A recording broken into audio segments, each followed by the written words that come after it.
All right. Welcome, welcome, welcome, everybody. It is Grown Men Speak tonight. Happy Wednesday, everyone. I'm so grateful that you are going to tune in here. These phenomenal men share about their experiences in relationships, both the good, the bad, the in between, right? So I'm thankful that we have some wonderful men who have taken their time out. And I'm going to start this off by just telling you why this is important. It's important because all of God's great, wonderful children, we all desire love, right? Because God is love. And so it is not a bad desire to want a fulfilling, long lasting relationship that glorifies God. I believe that's on his heart for you. But relationships are not one sided. With that being said, we can't just hear from me as a lady. We have to hear from the awesome men that are out there. We have to hear their perspectives. We have to hear what they got from their life experiences. We need both sides of the story. And I just have a feeling that my son is going to walk in at any time. And if he does, y'all just welcome him in. I'm so grateful This is for that. kid-friendly show. Kid-friendly show, at least for interruptions. It's definitely kid friendly. The after party will make sure that he does not show up. Okay. With that being said, I'm Sharonda Green Christopher, the Dream Encourager. I actually help women to fulfill their dreams in life and love, both on and offline, through encouragement, empowerment, and education. And tonight, I hope you're definitely encouraged and empowered, and that you get some education on how guys think, what they get from it, and what they want to provide in the future. The myth that there's no good men out there is a lie. It's a lie. It's a lie. So we want to tell the story, but not from my mouth, from theirs. Hi, men. How are you all doing tonight? Doing great. Amazing.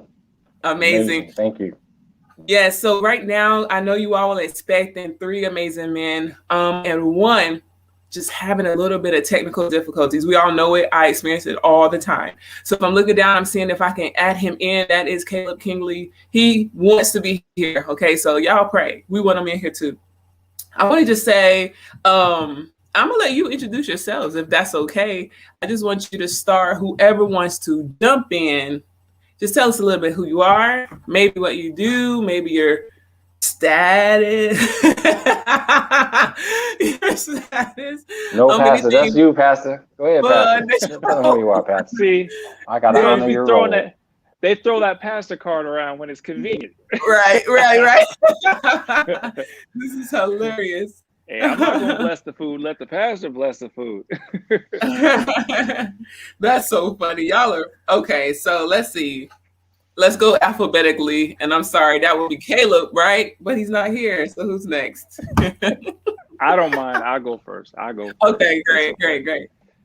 All right. So I'm Tony Phillips. As you may have picked up, I'm a pastor, but I'm sort of a new pastor. I got called to ministry in like 2010, between 2010 and 2013. I've been in full-time ministry just 3 years now, having graduated from seminary. But before that, I was a global marketing executive at Coca-Cola. I've got 2 kids, 2 boys, and they're 13 and 17. And I grew up as an athlete, played, I'm not going to tell you what sport I played in college. We'll have to guess. So maybe somebody can guess what that is throughout the night. But played sports in college, and I coach now, and I, compete in races and stuff like that. Spartan race, Tough Mudders, stuff like that. So just really excited to be here, and excited. This is kind of like part of my new ministry journey. So I'm excited to be here and to share. So thank you for having me. Nice. And nice. Very good. Lives. Yeah. Pastor, it's an honor, first of all, to work with you. I mean, just to be on this broadcast with you, I'm honored. So thank you for being here with us.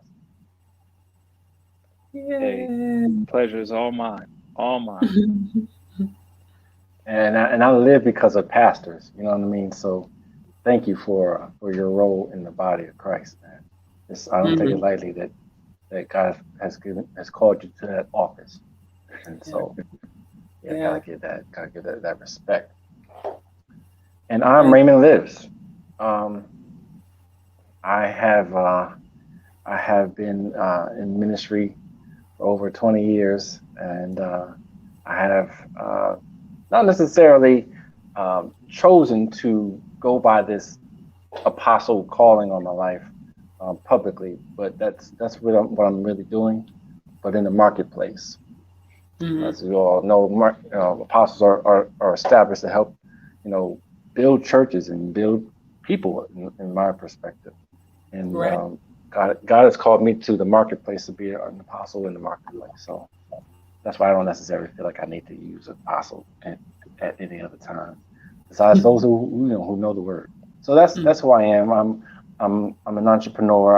I have been chosen to have many visions and many purposes, and a large assignment in the end times. So that's why I'm here to really develop people's their finances, their lives, and their health and wellness. And so that's what I'm here to live for. Finances, relationships, business, and health and wellness. And so that's what I'm here for. This is a part of that umbrella of relationships. And God has given me a great opportunity to share my story, but at the same time, touch people's lives, touch people's hearts, and give them an opportunity to use my life as an example, as an open book. And there's many doors opened for me that I just have walked through with no limits. And that's one of the reasons why I'm here today. Nice. So we got apostles and pastors and athletes and financiers. We have them all just in this just one segment. Like, how dope is that, right? So thank you guys. Y'all gave us who you are, some of your background, but we're going to be talking about relationships. So we want to know, are you single? Are you married? Like, tell us, what's the story? Anybody? Y'all are so modest. I'm single. I know I'm single. Okay. Single. Okay. So ever married? We want to get real here so that we can literally help someone. So let's talk about the journey, because I'm about to go into these questions. Starting like, okay. So let's start with you, Pastor Tony. Have you been married before? Yes. So I got married in 2000. Okay. And I was married for 10 years. And I got divorced. I guess it was actually officially 2013, but it really started 2010 was when like everything happened, separation and all that. And it was wild. It was a really, I wasn't expecting it. I wasn't planning for that. I didn't want that. I won't say like in the spirit realm, I fought it for sure. But I was like, okay, I just took a stance of like, I'm not participating in this divorce at all. Like I'm staying, I'm standing. And if you choose to leave, okay, but I'm standing. And that's probably one of the best. Okay. One of the toughest things. Wow. Okay, we're gonna definitely come back to that. Let's talk to you, Mr. Raymond. What about you? Married? Yes. So I'm married in 2003 at the age of 24. Okay. And I'm married as a virgin. I waited because I felt like I wanted to do something different. I wanted to have the ability to give her something that no one else has had. And so I waited for that purpose. The marriage lasted for about 6 years. So it ended officially 2011. But it also had about 2 years prior to that of waiting. Yeah. for the paperwork to be official and all that Yeah. jazz. Yeah. So what I'm understanding is that you both went in, eyes wide open, right? Wanting to stand, like Pastor Tony said, like, I'm fighting for, I'm standing for it, same thing. I wanted to give you the gift no one else has. Talk to the audience about what is it once you realize that it's not going to stand. What are those emotions? What are those thoughts? What are your conversations with God at that moment? Well, first of all, I'm probably not the only one who's like, wow, you were 24, a virgin. Right. Like, wow. I mean, that's a man of faith. I did not Right. go into marriage that, and I was trying to be to abstain, in my 20s and when I got married. So I did have that mindset after college, that I kind of had a moment after college where I really locked in. But I'm really impressed, man. I can't even think. I maybe have met one or two other people who can say that. So that is wildly impressive. The amount of discipline and love for the Lord that takes is incredible. Thank you. Thank you. Yeah. But when that's a big question that you just asked, Sharonda. What happens, like, when you realize it's not going to work, or you just see it unfolding. And I was blown away. First of all, I think it was like 2010. I had just got back from taking my ex to the Vancouver Olympics, and because we used to travel all over the world because of my job, and go to all Olympics, World Cup, all that. And she said, I don't want to be married anymore. I got married too young. I didn't get to live my 20s. I never loved you, and I don't want you anymore. And I was like, what? Like, and just putting it like in the perspective for me, I felt like until that point, everything in my life was just amazing. Like, whether it was a sports career, college, my professional career, I was an entrepreneur, and then corporate was amazing. Like, everything was just amazing. And then all of a sudden, like, the thing that meant the most to me just completely, it felt like the enemy had been walking around my house with a can of gasoline and one day just lit a match. Boom. And so it humbled me. It humbled me. And I just started to press into God. And what I realized, I realize it now. At the time, I was just looking for help anywhere I could get it. But I realized that marriage was kingdom business. That's when I realized it, because there was no one else I could ask for help. I had to go to the one and only source. And I remember saying, God, this marriage thing is your thing, right? And he was like, finally, you are starting to understand. Like, yeah, this isn't just about you. This is my thing. So we're going to start having a conversation. And that's when the conversation with God started. And he called me to ministry and everything. So. Wow. Okay. So lit the fire, pour the gasoline, it's all blowing up. And my question for you is, what did you think marriage would be before this? Because if this humbled you, what was in your mind before you got married? Like, what did you think it would be like, or what was something that you felt like was a falsified vision until you actually got into it? Well, I'll answer this and then I'll let okay, yeah. Raymond knows he's coming. So I'll let him. I'll kind of complete the thought, and I'll let him tell his story. Yeah. So for me, when I envisioned marriage, I envisioned it to be kind of like the other endeavors that I had in my life. So I was like, I'm gonna go to college, play sports, and win a championship.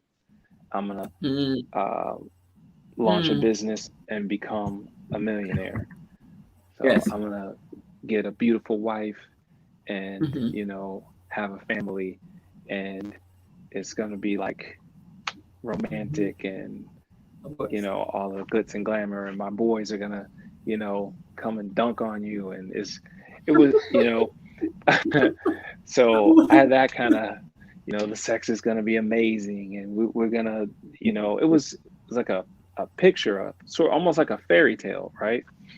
Yeah. To an extent, I didn't even realize it. And that was kind of like, while I had somewhat of a prayer life, we had not committed our marriage to God and said, Lord, and we were doing some good things, but if we were not submitted to God in our marriage, Lord, what do you want from this union? And it was more about about us. And so now I have a completely different perspective where, I'm looking at like, Lord, what do you want? You put this together. Yeah. I'm not just go, oh, that's the baddest thing in the room, let me go holler at her. I'm like, okay, Lord, you show me what you want. Guide my heart to what you want me to have, so you can do what you want to do with this. So it's a completely different perspective than to the way I look at it now. Yeah. Wow. So we have some people saying, oh, and they're agreeing that yes, marriage is kingdom business. And they're saying that, it's powerful. So we have some people, Natalie, Heaven saying, Jerome, we're grateful y'all are joining in and comment. If you have questions, go ahead and put them there. We're on Grown Men Speak, and they are speaking already about their life experiences. And Pastor Tony just gave us his background. And so now we're going to go to Raymond Lips. Tell us a little bit about, what was that conversation with God like when you realized, okay, this isn't working, but I say myself till I was 24. What's going through your head? What kind of conversations are you having with the Lord? Well, my conversation wasn't abrupt. It was a conversation over years. Okay. I'll say that. It was a conversation over years that are not average years. And I have to go into the story and talk a little bit about the situation. Okay. And realized that I married someone that I thought was my friend, and I felt like, because she was like my best friend, she was there conveniently. Because everything I touched prospered, the marriage would prosper as well, just as like Pastor said. Yeah. Because it was like an endeavor. It was like another choice that if I get into it, I'm gonna win. And so in the second year of marriage, I learned a lesson. And that second year, her father passed away. And at that point in time, I began to see the true her come out. After 4 years of being her friend and courting her, I realized I didn't know her because she didn't know herself yet. Her father passed away, and she didn't know that she was still cleaved to him and never cleaved apart from him. So when it was the time to be my wife, it was like a brand new person. I was a brand new person because Daddy wasn't there in her life. Wow. And I remember when her father passed, it was actually my birthday weekend. I was down in Florida and got the news. And that's when it got real for her. And she realized she's in this marriage without her true parent. Her mother really wasn't much of a influence too heavily. It was really the father. And he was a great man. I loved him as well. And when he passed, I felt the same pain she felt. We were truly kind of one, in a way where I felt when someone gave a card, I felt that. I said, wow, I feel it as if it's my own. And it made me feel good just to see somebody support. So when it got down to her father passing away, she started to fade away as my wife as well. Oh, And it God. got to the point where I had to move out of the environment that we were in into a whole new state. We moved from Maryland to Virginia, try to get her focused on, okay, this is no longer with dad. This is with me now, alone, you know. And I had no children, she had no children. And so we were able to focus on one another, but she's never lived life alone before. She lived in her parents' house all of her life. And so when she got married to me, that was the first time leaving home. Okay. And that turned out to be an obstacle later on when she was growing into her womanhood, and she began to be afraid of being home alone. So when I went to work and I came home and I saw her in the driveway, I said, how come you're not in the house? Well, you know, I didn't want to be there by myself. I said, oh, wow. Another dynamic came up. She didn't develop into the womanhood outside of, you know, growing into, you know, out of adolescence into life. She never lived on her own before, which was a question I had for the counselors, premarital counselors. I said, should we move into our own before we get married, or no? They said, have her to leave her parents, like the old days, in the Bible days, you know. They left home and moved in with the husband. But as teenagers, though, they were teenagers back in the day, you know? And so now she's 28, I'm 24. I'm thinking because of her age, she's grown enough to be able to handle life as a wife when she really didn't have the womanhood to be prepared for a wife, you know, role. And so when she began to enter into extramarital affairs, well, just one. She didn't know I knew. Right. She didn't know I knew. That's where most people would say, all right, it's over. Right. Most people would say, all right, you cheated, I'm out. Right.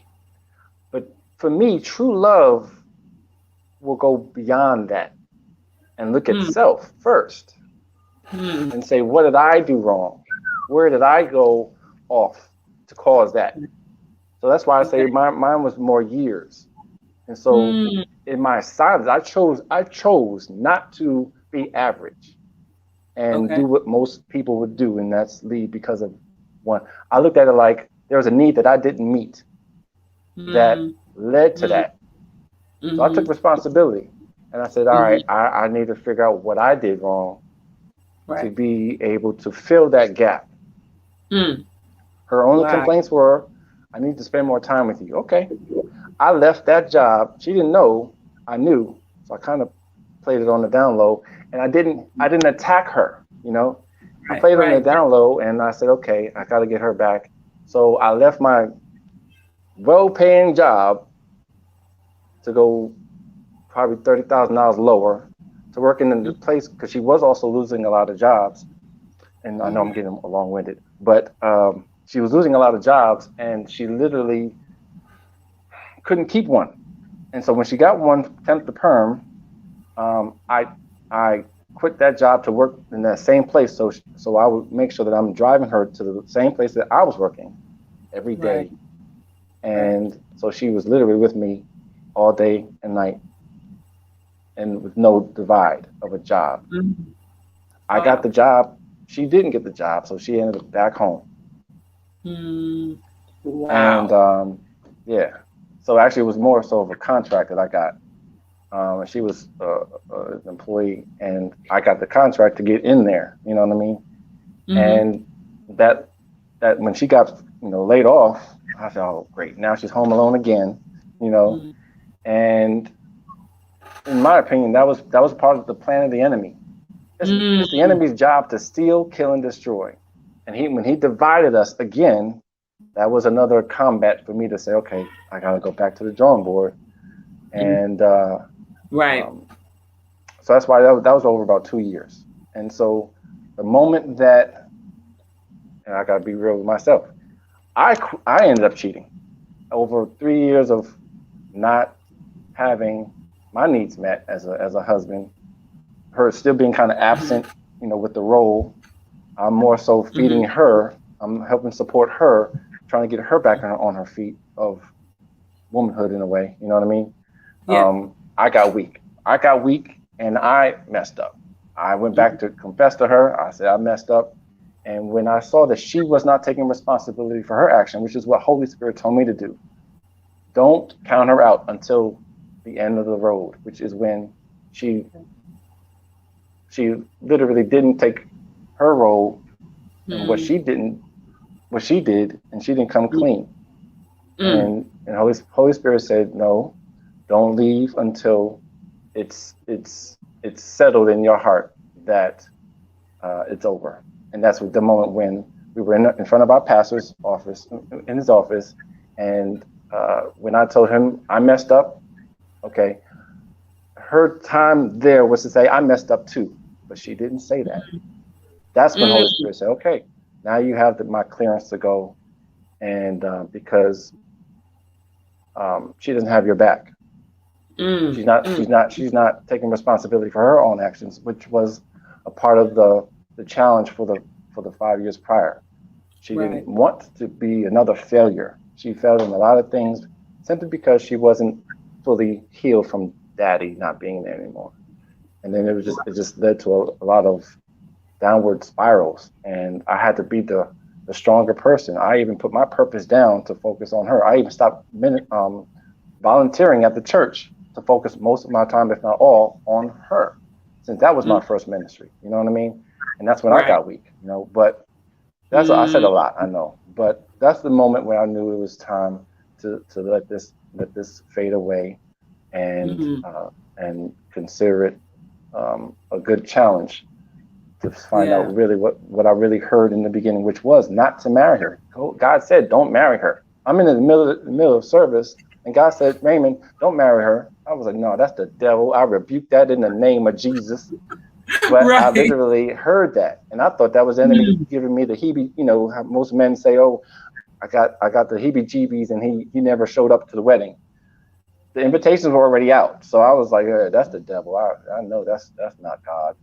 We already got through counseling, but that's not God, you know. But that was God. He said, don't marry her before I got married. And if I did that and obeyed that one word, I would not be here in this predicament right now. So it was part of my plan to make that mistake. So I'm actually happy I made that mistake. Yeah. Wow. So Erica says wow twice. Okay. Brother Jerome says laugh out loud at the Bible days. You know, the woman going right from. And Heaven says Centurion said that it's right for sure. You know, you got to be equally yoked. And Nikita says that's good stuff. That's some good stuff right there. So absolutely. Natalie said that's a different perspective from, you know, what she's heard before. So they're definitely tuning in and getting. I told y'all grown men speak.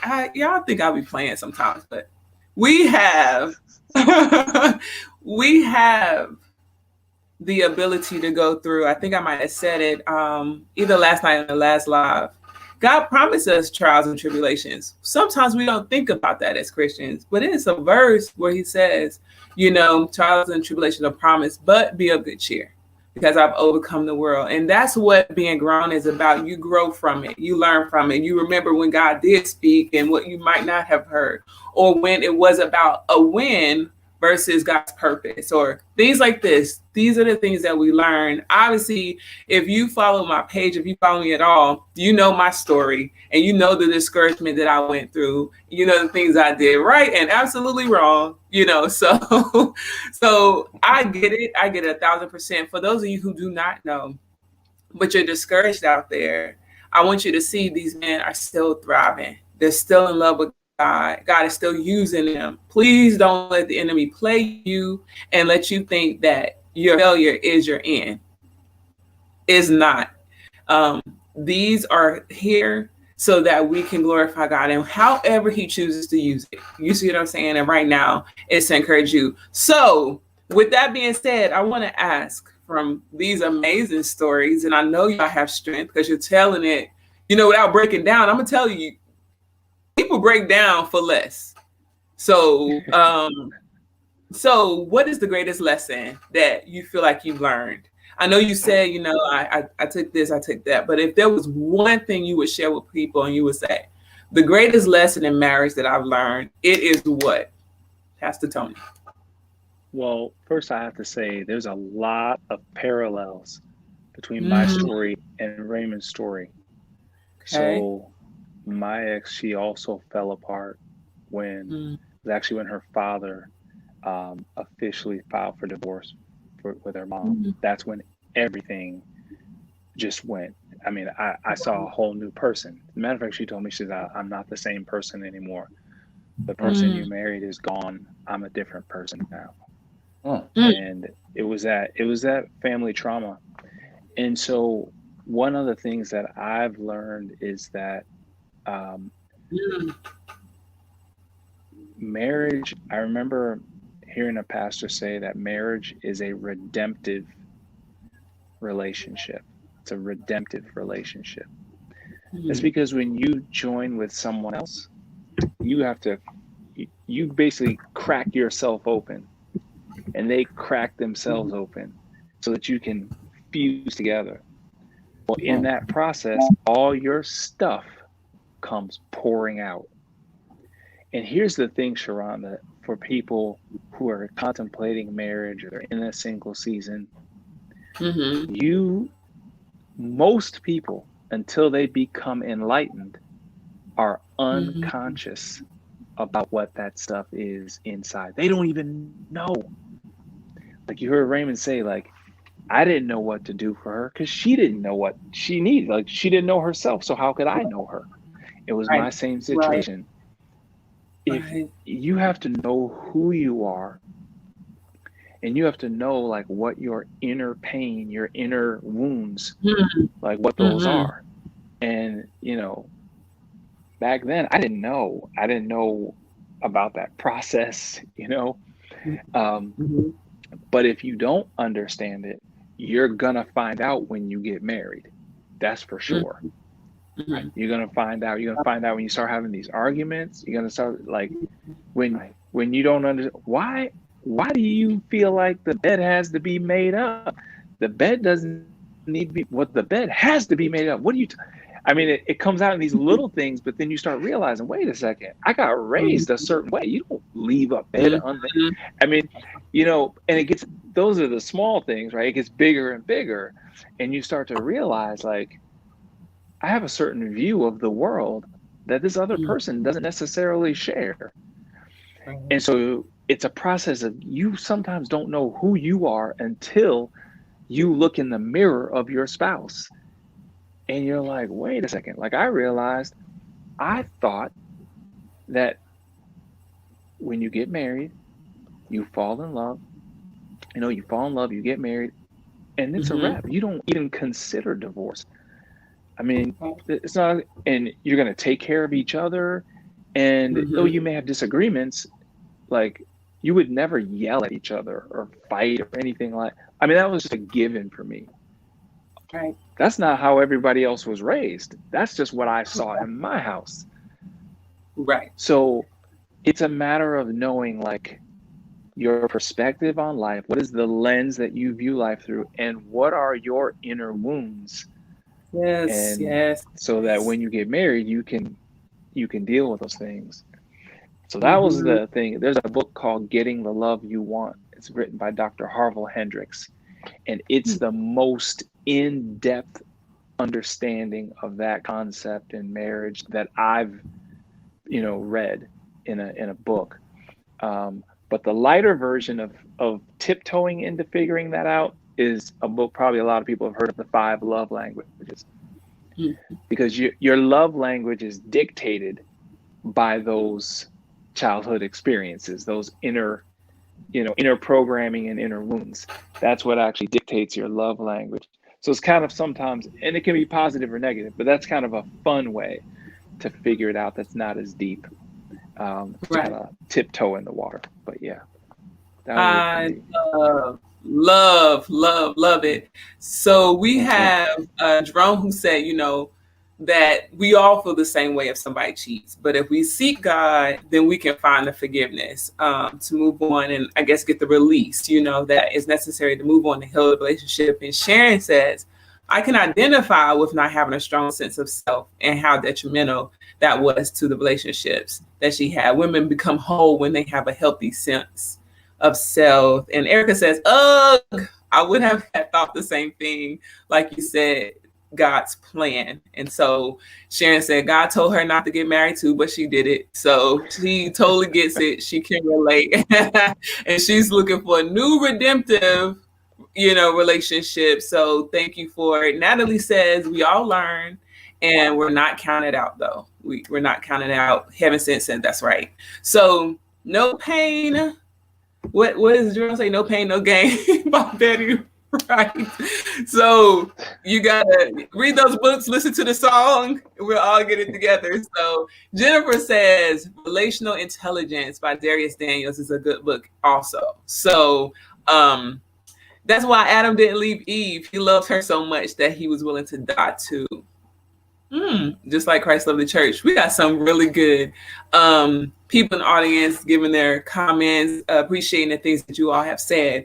This is why we did Mental Health Awareness Month with mental health and relationships, because mental health sometimes comes from an experience such as, seeing your parents get divorced or the death of a loved one, and it changing who you are, not getting that healing, and therefore your mind, your body, your spirit becomes out of line, and it totally affects the relationship, first with yourself and with someone else.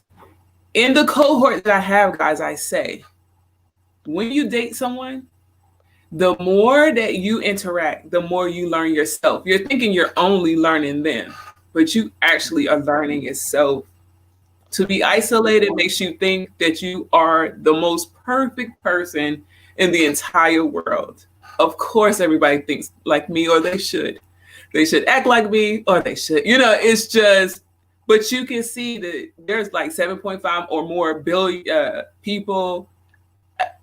We got to know that there's angles and perspectives that are different. And you can look at yourself by actually interacting with someone else. And I think that's what Pastor Tony was saying earlier. Your spouse is going to be that mirror. So let's go ahead and see the mirror now in a single state, so we don't have to deal, Jesus, with as much as possible. You see, Raymond, because yes, let's learn it now.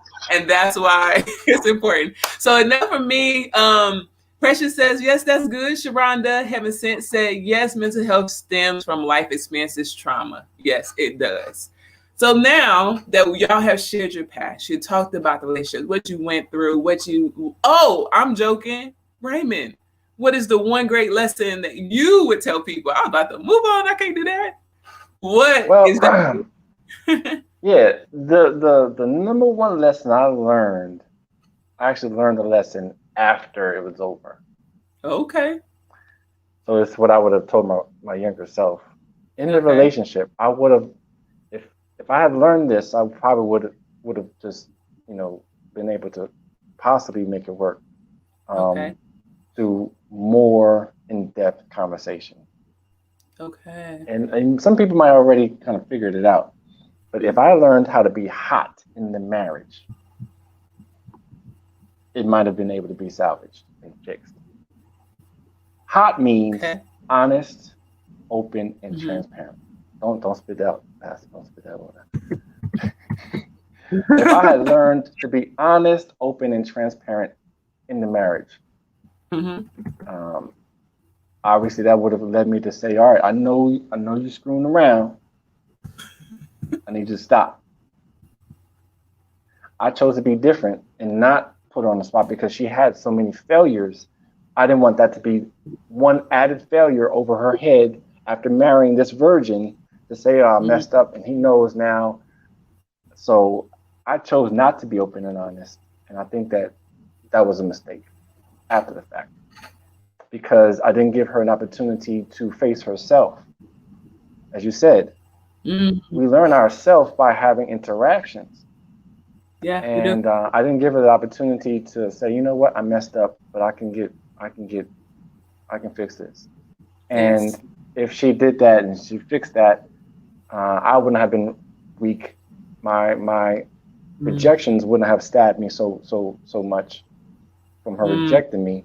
She would have probably been like, okay, I need to stop that and give you what you need, Ray, because you know that was a thing. You know, I waited for sex with her, you know, and she dropped that ball.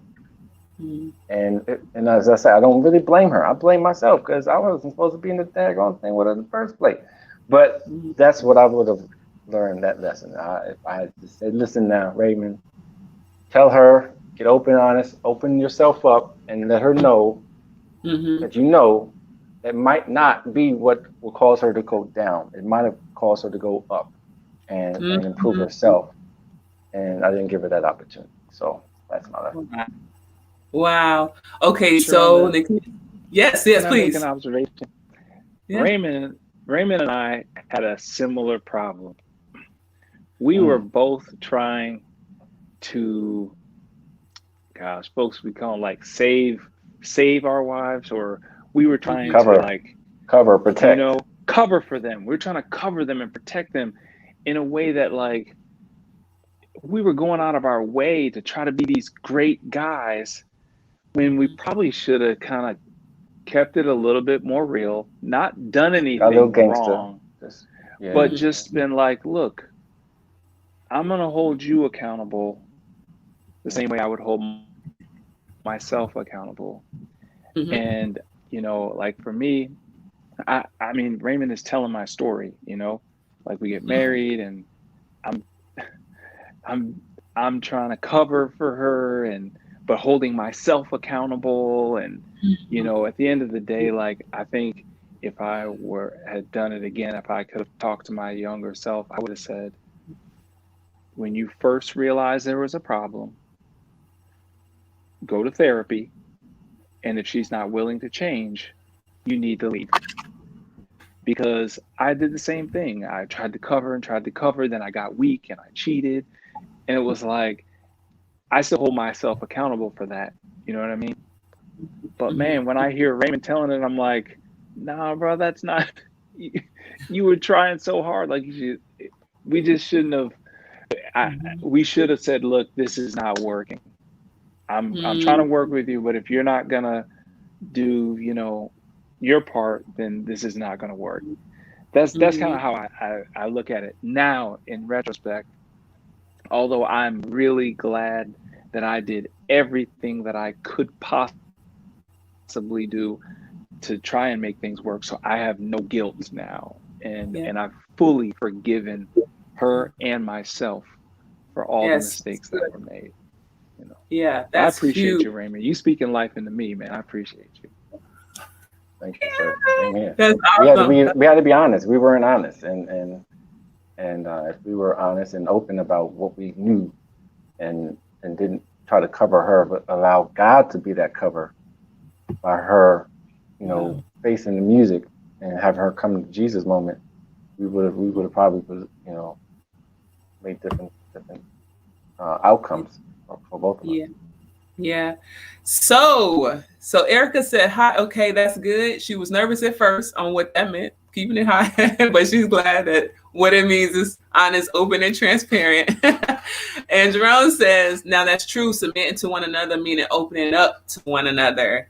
Sharon has a question, but if God told you not to marry her in the first place, do you think it would have mattered if you had kept it hot? So that's something we'll probably answer in the after party in the Zoom room. For those of you who don't know, we are going to continue this conversation in a Zoom after party. You have to let me know you're interested in being there if you don't already have the link, because these men have said they're going to give their time so they can answer questions, you know, live. And so if you are interested and you don't already have the link, go ahead and just say link, and I'll make sure to get that link to you. Okay. But we'll hold it off because that's a good question, Sharon. Do you think it would have mattered to be hot if God told you not to marry her? And Erica wants to know. We lost Pastor. Pastor got to get back on, so he probably jumped back in. Okay, let me see what just So happened. keep your eye out for the back office. Okay. Okay, let's see what's going on. Okay, I hope he didn't go to that wasn't. We're not going to the after party just yet, so hopefully he'll. All right, we can No. answer questions live, you know. Right. So let's read some of these comments. Yes, you can't be afraid to speak to us.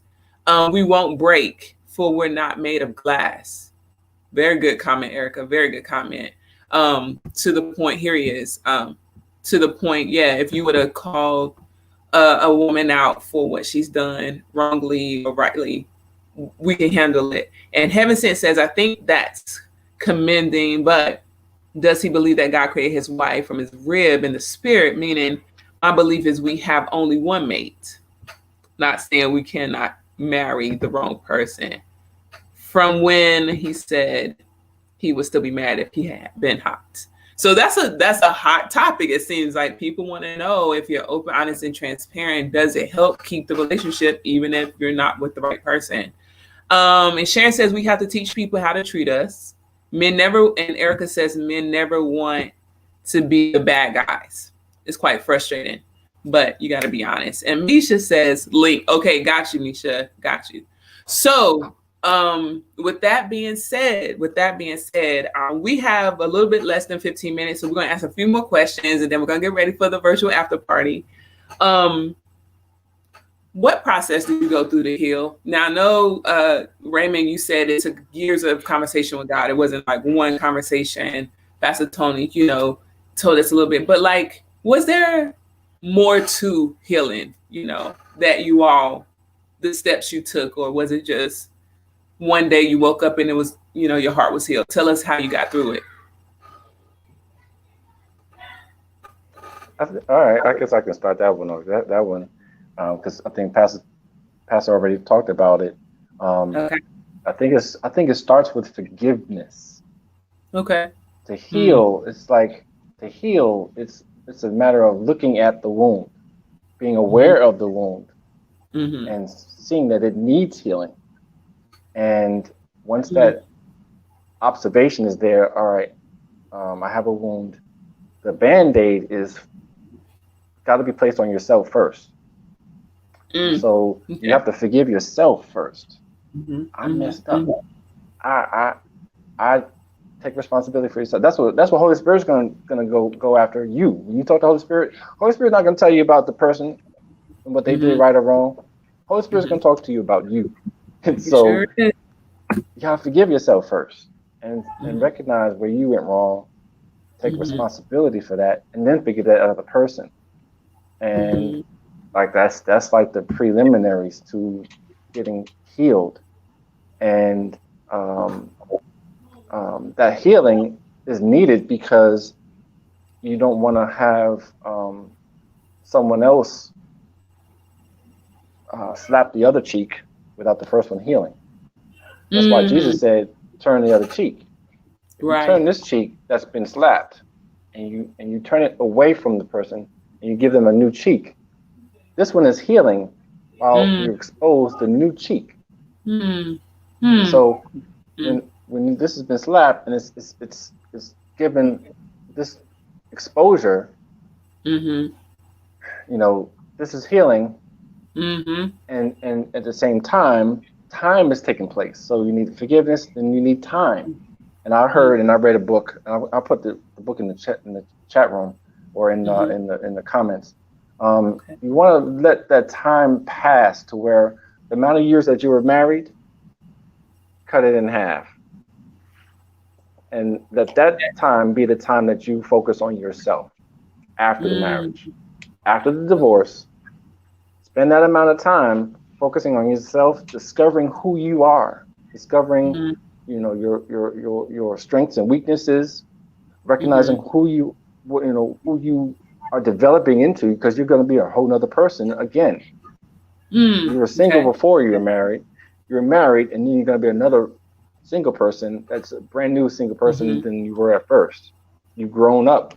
You've been through some things. And now, in my opinion, you have been 360 to where now you can live a whole nother lifestyle that will should develop you closer to your purpose.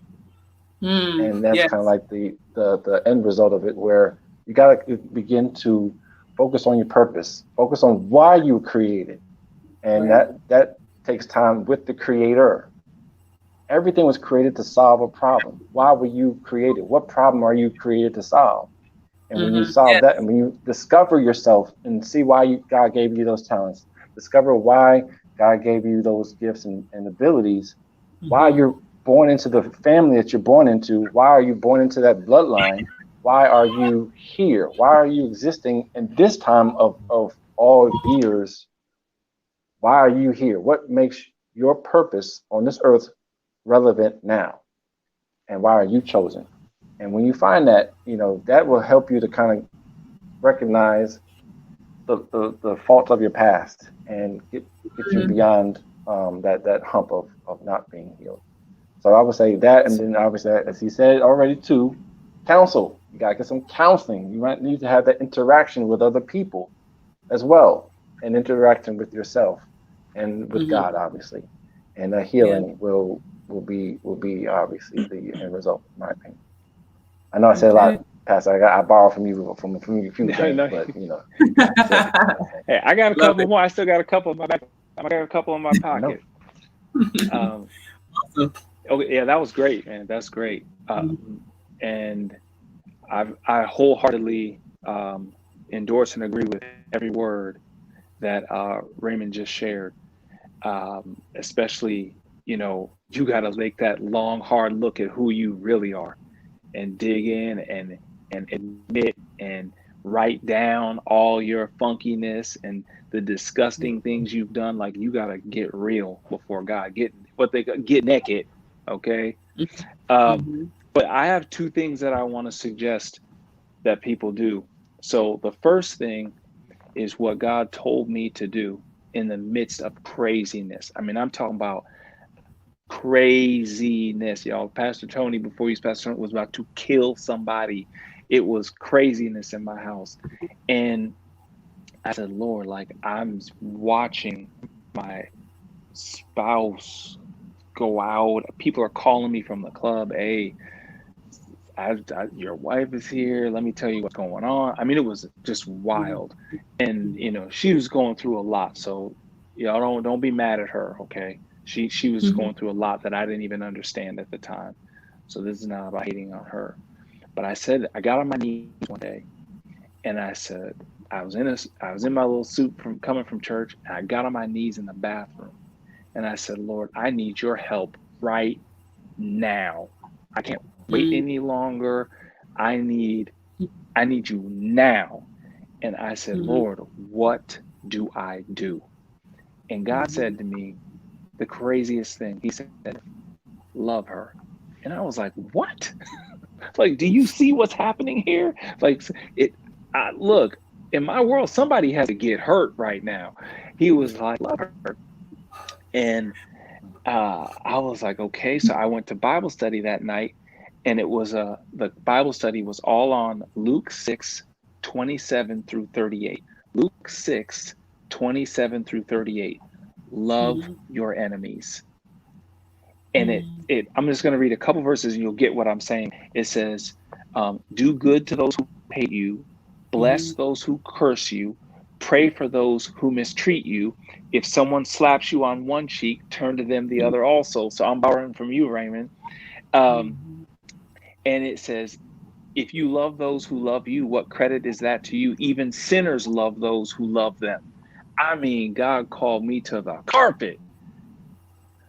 But when he did that, and I had to read that verse every day, multiple times a day.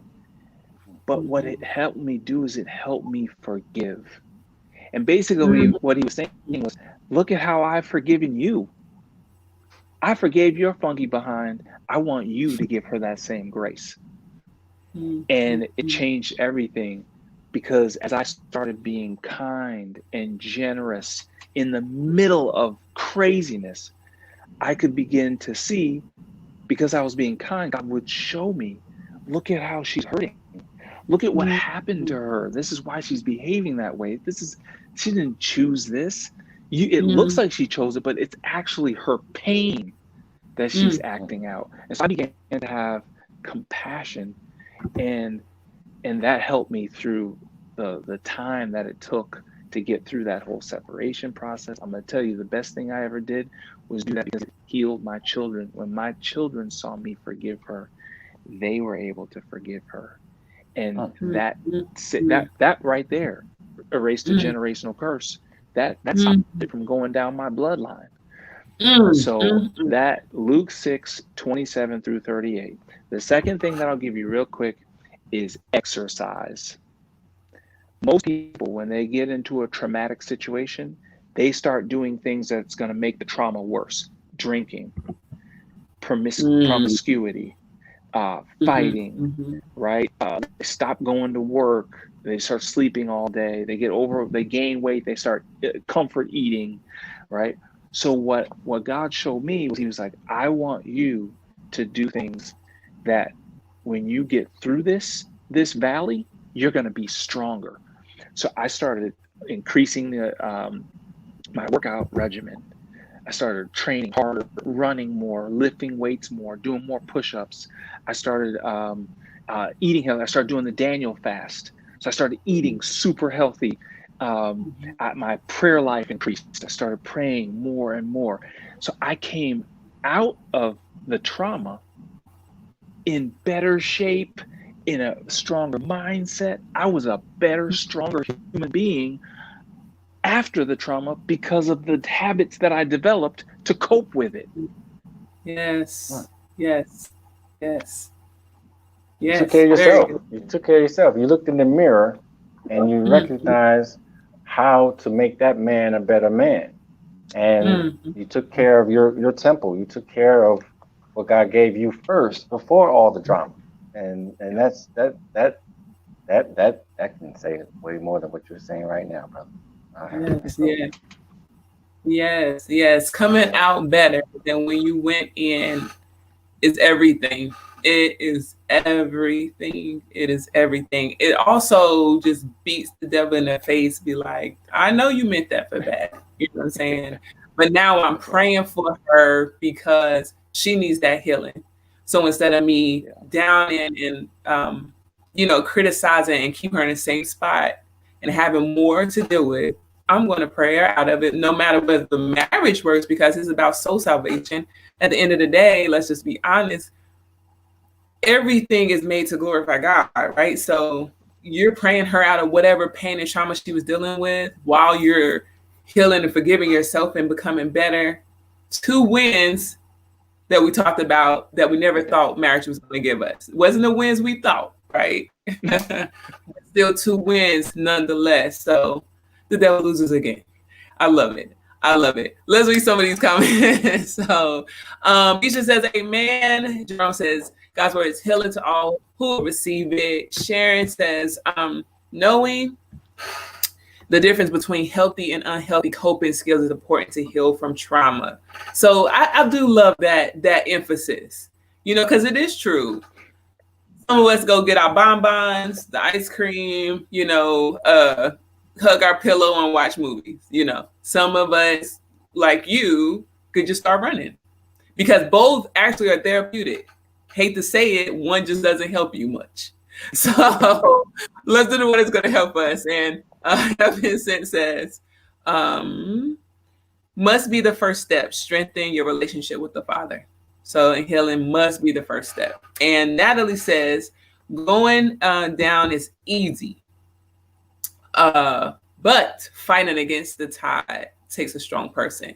And if you're not strong, you're definitely going to become strong. When you keep going against the tide, and like Raymond said earlier, making sure not to be average, it makes you stronger.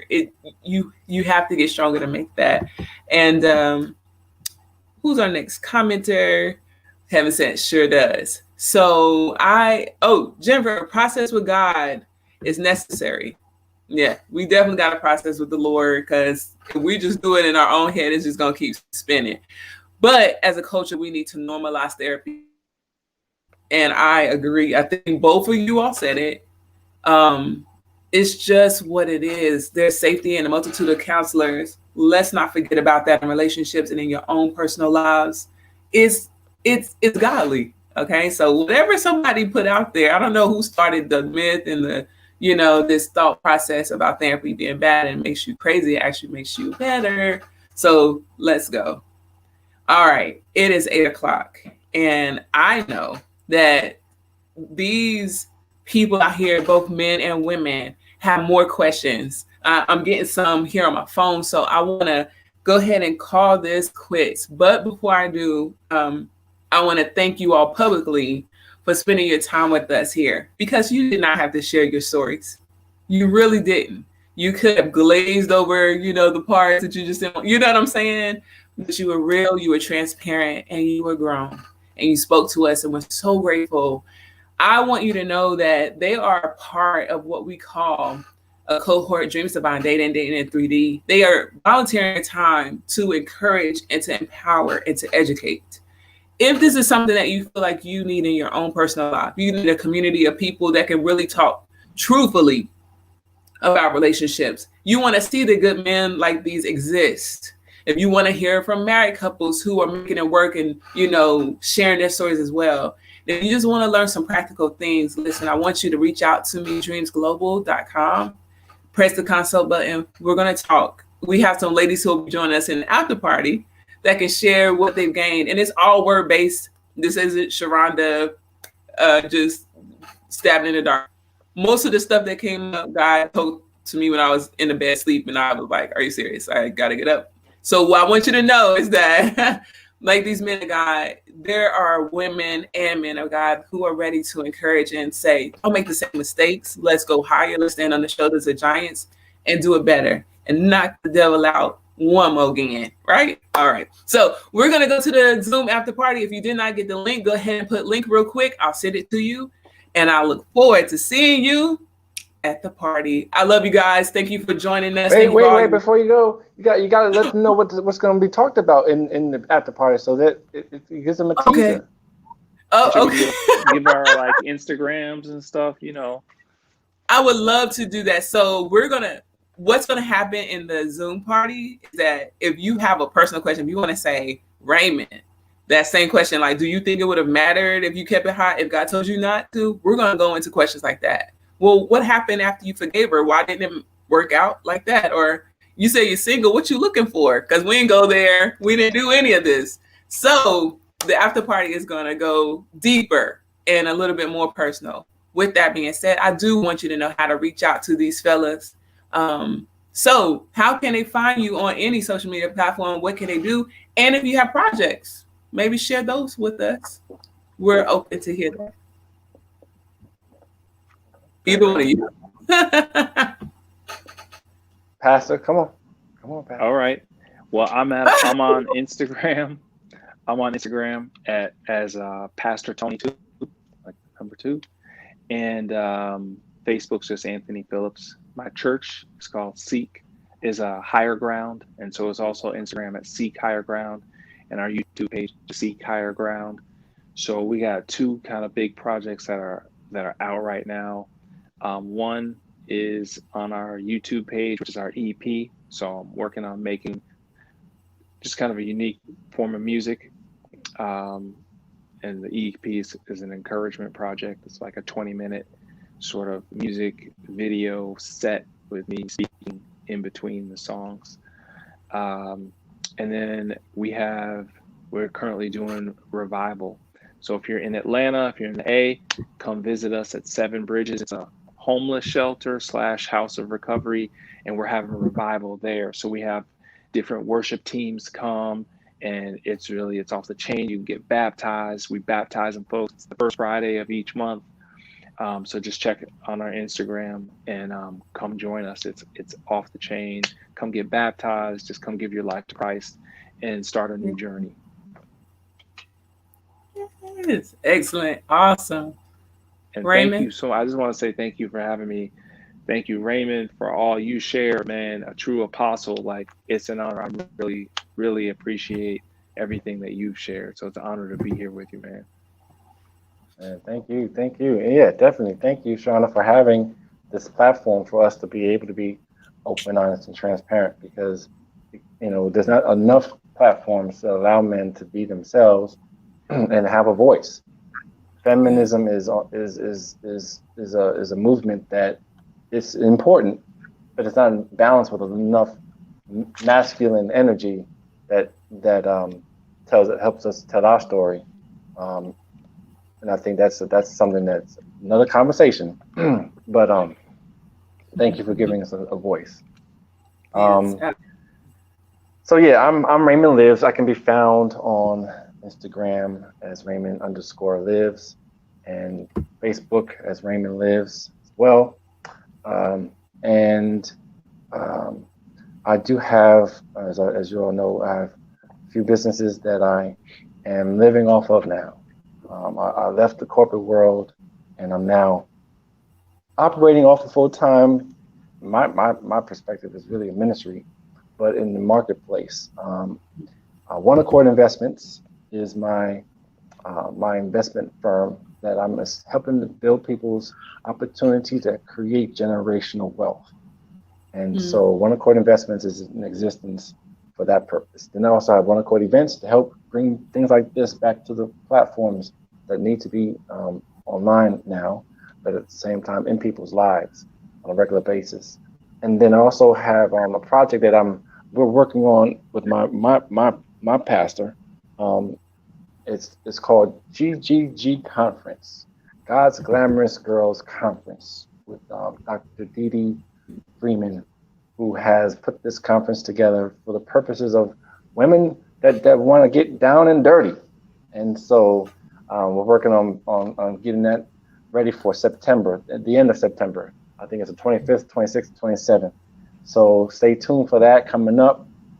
It's going to be an amazing experience that you all don't want to miss. So that's a project that I'm working on behind the scenes with my gifts and talents, serving my man of God, which is one of the things I want to talk about in the after party, because there's some things that we got to look for in our spouses. That we want to talk about that. We want to highlight the things that you got to do to prepare for marriage. And that one of those things has to be you have to serve somebody. You got to get So we're going to talk about that in the after party. Not tell everybody. That's what's up.